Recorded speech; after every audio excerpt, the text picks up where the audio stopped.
Welcome to Chillin' 101. We hope this video helps. You start by saving any live uploads, then open your phone's quick settings and tap flight mode. This disables cellular and Bluetooth radios to meet regulations. Doing it first prevents accidental roaming or pushes. Once done, watch the status bar.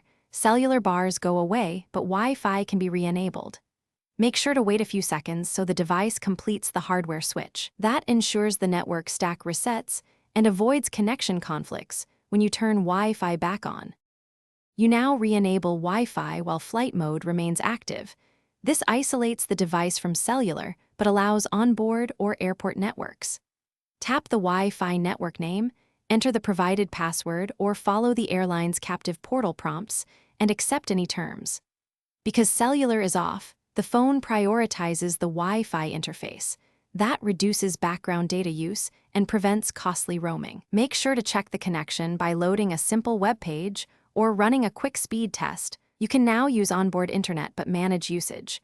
Prefer messaging and light browsing to avoid slow or metered connections. For security, use HTTPS sites or a VPN and close payment pages when done. If the portal won't log you in, toggle Wi-Fi off and on, forget the SSID and reconnect, or reboot the phone. These steps clear cache settings and often fix authentication hangs. Finally, keep flight mode on until told otherwise. Switching back too soon may cause roaming or safety issues. Thanks for watching.